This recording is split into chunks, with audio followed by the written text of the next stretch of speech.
मैं इस क्षेत्र का सांसद हूं और इस क्षेत्र का सांसद होने के बाद भी अगर मैं पीडब्ल्यूडी के सेक्रेटरी को कभी बुला करके मिलना चाहूं तो उसको स्पष्ट निर्देश है कि तुम्हें सांसद से नहीं मिलना है। अरविंद केजरीवाल की सरकार में पीडब्ल्यूडी का सेक्रेटरी हमें अगर मिल भी लिया, कहीं मैं उसको व्यक्तिगत व्यवहार से बुला लूं तो यही बोलेंगे, भैया मेरी फोटो मत डालना वरना जो दिल्ली के मुख्यमंत्री वो गुस्सा हो जाएंगे। अब समस्या क्या है? हमें पीडब्ल्यूडी की सड़कों का ख्याल किसके द्वारा रखें? समस्या यह है कि हम पीडब्ल्यूडी के नालों का ख्याल किसके द्वारा रखें? जो फ्लड के नाले चलते हैं उनका ख्याल किसके मार्फत रखें? कभी भी वो नहीं आएंगे और बाहर मीडिया में हल्ला करेंगे कि हमें अधिकार नहीं मिलता है और डर इतना बैठा के रखते हैं। जल बोर्ड का सीईओ आज तक कभी हम लोगों से नहीं मिलते। अगर हम कभी चाहें कि ड्यूसिप के जो झुग्गी झोपड़ी का ख्याल रखते हैं उनसे मिलने, वो कभी भी मिलने नहीं आएंगे। आएंगे भी तो बोलेंगे भैया फोटो मत हमारा कहीं आप डालना। ऐसी स्थिति में क्षेत्र की जनता का कार्य कैसे हो? इस क्षेत्र में पिछले लगभग 8-9 साल से आम आदमी पार्टी के विधायक हैं और मात्र विधायक ही नहीं है, वो मंत्री भी है और मंत्री होने के बाद वो बड़े महत्वपूर्ण मंत्री हैं। इसके बाद भी हम लोग जब जब यहाँ पे जिला कमेटी की मीटिंग करेंगे, एक भी मीटिंग में वो बैठते नहीं हैं। यहाँ की समस्या किसके बात करेंगे? आप जानते हैं, आप सभी लोग, दिल्ली में सांसद का बजट 5 करोड़ रुपए का होता है और जैसे एक विधानसभा है बाबरपुर, वैसे ही मेरे पास कितनी विधानसभा आती है? बताओ कितनी आती है? 10 विधानसभा आती है। मतलब एक पूरी विधानसभा पे हमको एक विधानसभा के अनुसार 50 लाख रुपया साल भर के लिए बचता है और वहीं पर एक विधानसभा के लिए विधायक का बजट मात्र एक विधानसभा के लिए 10 करोड़ रुपया है। वहां सांसद का कितना है? मात्र 50 लाख रुपया। अगर उसको बांटिए तो उसके बाद जैसे ये एक, अब तो ये करदमपुरी वार्ड है ना, ये करदमपुरी वार्ड में आ गया इलाका। ऐसा ऐसा हमारे पास 41 वार्ड है।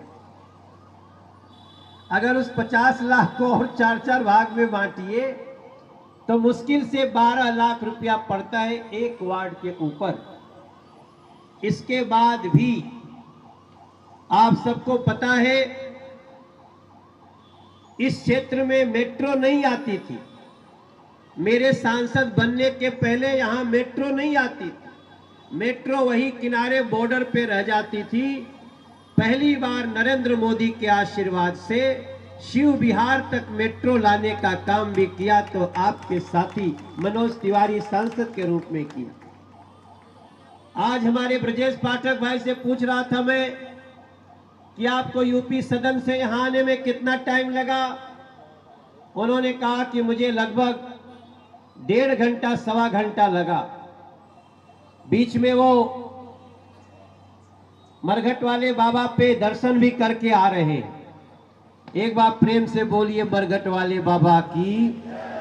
बड़ी मान्यता है भैया यहाँ मरघट वाले बाबा की, और आप मरघट वाले बाबा का दर्शन करके आए हैं। और यहाँ भी एक बाबा बैठे हुए हैं। यहाँ भी एक शंकर जी का बहुत प्रसिद्ध मंदिर है। हम लोग कुछ भी शुरू करते हैं तो पहले वहां माथा नवा के ही करते हैं। आज जो दूरी आपने 1.25 घंटे में 1.5 घंटे में तय की है, इतना तो खाली शास्त्री पार्क पर जाम में लग जाता था पहले। लेकिन यहाँ के आशीर्वाद मिलने के बाद शास्त्री पार्क के उस चौराहे को फ्लाईओवर बना करके हम लोगों ने उसको जीरो सिग्नल किया। अभी आप दूसरी तरफ नहीं गए होंगे, हमारी ये जमुना पार्क का इलाका ये 15 साल से एक ब्रिज का इंतजार कर रहा था जिसका नाम है सिग्नेचर ब्रिज। वो भी तभी संभव हुआ जब नरेंद्र मोदी जी का एक साथी यहाँ का सांसद बना। लेकिन मैं पूछना चाहता हूं, क्या आपके घर में आज भी साफ पानी आ पा रहा है? क्या नल से आने वाला पानी पी सकते हैं आप? यहाँ पे नल से आने वाला पानी पी नहीं सकते, यहाँ तक कि अगर नहाना भी हुआ तो भी शायद परेशानी हो जाएगी, उसमें नहाना भी मुश्किल है। ब्रजेश भाई साहब, आप लोग तो अपने यूपी के गांव-गांव में नल से जल देने लगे, दूर गांव में नल से जल पहुंचने लगा है उत्तर प्रदेश में। लेकिन यहां दिल्ली में कितने जगह तो नल से जल है भी नहीं, और अगर कहीं है तो जो पानी है वो पीना तो छोड़िए, नहाना भी मुश्किल है। वही अरविंद केजरीवाल जो यहाँ के मुख्यमंत्री हैं, जो बोलते थे कि मैं दिल्ली का बेटा हूं, बड़े बुजुर्गों का बहुत सम्मान करता हूं। आपको जान करके बहुत दुख होगा कि दिल्ली में बुजुर्गों का पेंशन पिछले 5 साल से बंद हो गया। बुजुर्गों को पेंशन मिल रहा है क्या भैया आप लोगों को? थोड़ा जोर से हाथ उठा के बोलिए ताकि उप मुख्यमंत्री जी देख सके। यहाँ बुजुर्गों का पेंशन भी बंद है, जबकि अभी अभी परसों दिन इस बजट में मैं सबको बता रहा था, पेंशन के लिए लगभग 4000 करोड़ रुपया नरेंद्र मोदी जी ने दिल्ली को दिया है। 4000 करोड़। क्या यहाँ के बुजुर्ग नहीं है?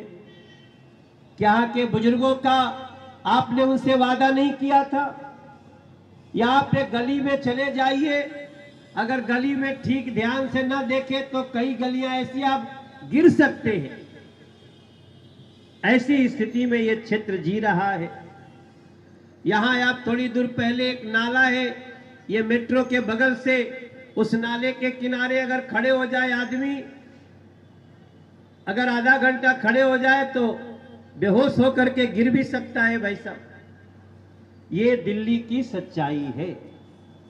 और ऐसे व्यक्ति जो वादा तो इतना करते थे, लेकिन जब काम करना हुआ तो आज भी वो जनता की चिंता नहीं कर रहे, आज भी वो जमुना जी के सफाई की चिंता नहीं कर रहे, आज भी वो बड़े बुजुर्गों की सुविधा की चिंता नहीं कर रहे हैं। आज वो जो 5 रुपए की कलम खोस के घूमते थे, जो टूटी हुई चप्पल खरीद के, पता नहीं खरीद के पहनते थे कि वो भी कहीं से ले आते थे, मुझे मालूम नहीं, क्योंकि आजकल ऐसे लोगों का क्या भरोसा, कहीं मंदिर गए हो वहीं से उठा के ले आए हो। आपको हंसी तो आ रही है सुनने में, नहीं ताली वाली बजाना हो तो बजा दिया करना आप लोग, आपके मन से बात लगे। लेकिन आज मैं सवाल पूछना चाहता हूं, हम कहां करें? हम भी देखिए चप्पल पहने हैं, मेरी चप्पल अच्छी लग रही होगी, इसी क्षेत्र में खरीदा है मैंने, 600 रुपए की चप्पल है और अभी अभी खरीद के लाया हूं। अभी इसमें से इसका उसका जो दाम लिखा होता है, क्या बोलते हैं उसको, टैग, अभी अभी टैगवा उतारे हैं।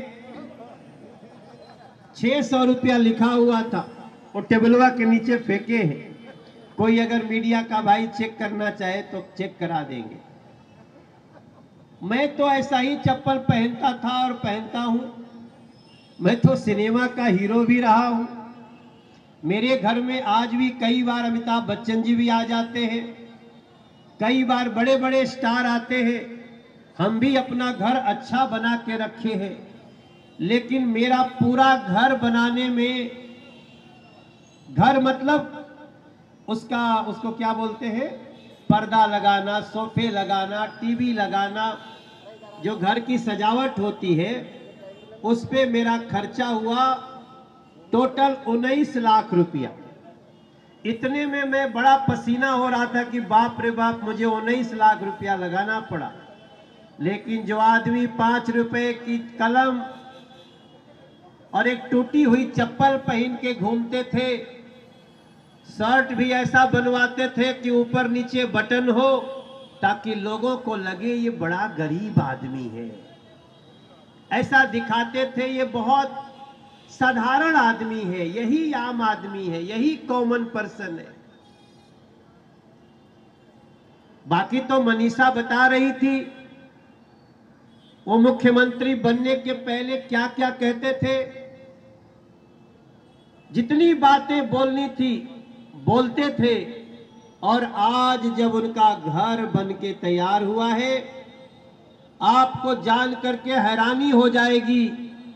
घर में एक एक जो पर्दे लगे हैं, एक एक पर्दे की कीमत 8-8 लाख रुपए की है। घर में जो संगमरमर लगा है वो देश का नहीं है, वो वियतनाम से मंगाया हुआ है। और जो हमारे आपके बड़े अच्छे अच्छे घर में 2000 रुपया स्क्वायर फीट जो पत्थर मिल सकता है, उसकी जगह उनके घर में, आपको जान में बोलूंगा तो आपको आश्चर्य हो जाएंगे, एक एक पत्थर की कीमत 15-15 लाख रुपए की है। एक एक पत्थर की सीट की कीमत, एक एक अलमीरा जो उनके बच्चों के लिए बना है। हमारे आपके घर में अलमीरा बनता है तो आप बताइए हमारा अलमीरा ज्यादा से ज्यादा कितने का आता होगा विके भाई? 10,000, 12,000, 50,000 पकड़ लो यार। उनके घर में अलमीरा जो बना है ब्रजेश भैया, एक एक अलमीरा 22 लाख रुपए का। गौरव खारी जी आए हैं अभी। हम ये नहीं कह रहे हैं कि आप इतना महंगा अलमीरा मत लगाओ, अगर आप कमाते हैं तो आप 22 करोड़ का लगाइए, लेकिन जनता को धोखा दे करके, जनता के पैसे से इतना विलासितामय जीवन जीना, ये बताता है कि वास्तव में आप ढोंगी हैं अरविंद केजरीवाल, आप पाखंडी हैं, आपने दिल्ली की जनता को ठगा है। इसलिए हम जनचेतना करके आपको थोड़ा सा बता रहे हैं। अब हमसे कई लोग बोले, अरे मनोज भाई सोशल मीडिया पे चल रहा है, इसके लिए इतनी बड़ी सभा करने की क्या जरूरत? हमने कहा भैया जरूरत है। हम इसके लिए उनको डंडा से पीटने को तो नहीं कोशिश कर सकते, ये तो कानूनन अपराध है। हम अगर वो कहीं गली में आते हैं तो हम आपसे ये भी कहेंगे कोई उनके ऊपर चप्पल मत फेंके, कोई उनके ऊपर कुछ कूड़ा मत फेंके, क्योंकि हमारे यहाँ लॉ एंड ऑर्डर को पालन करने के लिए हम संविधान के नियम का पालन करते हैं। लेकिन जब आपको ये सच्चाई पता चल जाए तो आपसे हमारी प्रार्थना इतनी होगी कि जब कोई और मिलेगा जो गया होगा ड्यूटी पर, आएगा अपने घर में, 10 आदमी बैठ के 5 आदमी गली में चाय पिएंगे, तो ये बात उसको भी बता दीजिएगा, ताकि दिल्ली को जिसने धोखा दिया उसका पता चल सके। हमारे भाई बहन, आज ब्रजेश पाठक जी यहां आए हैं। मैं ब्रजेश भैया का स्वागत करते हुए मैं उनको एक और जानकारी देकर के अपनी वाणी को विराम दे दूंगा। आपको अच्छी तरह पता है नरेंद्र मोदी जी ने एक व्यवस्था किया, जो बीमार होगा, अगर वो गरीब है तो उसको 5 लाख रुपए का इलाज कराने का एक कार्ड दे रहे हैं, जिसका नाम है, क्या नाम है? नहीं, वो दीदी से पूछो तो पता है क्या उसको। भैया आप बताइए, आयुष्मान कार्ड। भैया आपका नाम क्या है? ललित गौड़। ललित गौड़ जी एक यहाँ के आम नागरिक हैं। आपके यूपी में मुझे ऐसे ऐसे गरीब लोग मिलते हैं जो एक उनके पास कार्ड है, वो खुद अगर कोई तकलीफ आई, पत्नी को आई, माता को आया, पिता को आया, वो किसी बड़े अस्पताल में भी गया तो उसी कार्ड से 5 लाख रुपया तक का वो कार्ड दे दीजिएगा, जितना का इलाज होगा उतना उसमें से कट जाएगा। साल भर बीता तो फिर 5 लाख रुपया उसमें आ जाता है। आप बताइए, दिल्ली में गरीबों को यह योजना मिलनी चाहिए कि नहीं मिलनी चाहिए? कितने लोग चाहते हैं मिलनी चाहिए? हाथ उठा के बताइए। ये सारे लोग, यहां कोई ऐसा नहीं है जो कहे कि गरीब को नहीं मिलनी चाहिए। लेकिन अरविंद केजरीवाल जिद पे बैठे, बोले नहीं, चूंकि उसको जारी करने से नरेंद्र मोदी का नाम होगा, इसलिए उनकी जिद है, इसको हम चालू नहीं करेंगे। यहां दिल्ली में अगर कोई गरीब आदमी है, वो किराए पे रहता है, उसका गांव में भी घर नहीं है, छोटी मोटी नौकरी करता है, वो गरीबी रेखा के नीचे आता है, उसको प्रधानमंत्री आवास योजना का फ्री घर मिलना चाहिए कि नहीं मिलना चाहिए मेरे भाई बहन? यहां भी बहुत सारी बहनें बैठी हैं जो गरीबी रेखा में होंगी, अपना घर नहीं होगा। कोई है? हाथ उठाइए जरा सा। ये सब लोग वो है भैया। ब्रजेश पाठक भैया, हमने फॉर्म भरवाना शुरू किया है। मेरे ऑफिस पे अभी तक 6,435 फॉर्म आ चुके हैं। 6,435। और मैं आपको दावे से कहता हूं, केवल दिल्ली में प्रधानमंत्री आवास योजना को रोक दिया गया। हमने पूरे देश में 3,40,00,000 लोगों को, जिनका अपना घर नहीं था, हमने घर नरेंद्र मोदी जी ने दिया उनको। उसमें लगभग 65 लाख घर तो उत्तर प्रदेश में दिया हुआ है। क्या दिल्ली के गरीबों को घर नहीं मिलना चाहिए भैया? अगर मिलना चाहिए तो अरविंद केजरीवाल प्रधानमंत्री आवास योजना रोक के बैठे, उसकी चिंता नहीं है। मैं आपको बताता हूं, हमको जैसे ही यहां पास करेंगे, हम 2 साल के अंदर यहां के जितने अपेक्षित लोग हैं, 2 साल के अंदर 50% लोगों को, बेघर को घर दे सकने की क्षमता है हमारे पास। बल्कि एक जगह हमने शुरू भी किया है। वो जो डीडीए का लैंड था, डीडीए के पास थी, उसमें हमने घर बनाया। पता नहीं आप लोगों को मालूम हो कि नहीं हो, जो झुग्गी में लोग रहते हैं, उसमें से भी हमने 3,025 लोगों को, जो झुग्गी में रहते थे, उनको हमने कालका जी में 32 मंजिल बिल्डिंग बना करके, लिफ्ट लगा करके उनको घर दिया है, और आज वो बड़े शान से वहां रह रहे हैं। यहां का कोई व्यक्ति है जो देखने गया था? उसको ले गए थे क्या आप लोग? यहां से भी आप गए थे?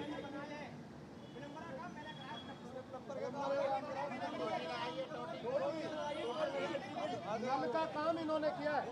अच्छा, वहां का इधर क्या बोल रहे हैं आप? इधर आई, ऊपर आई।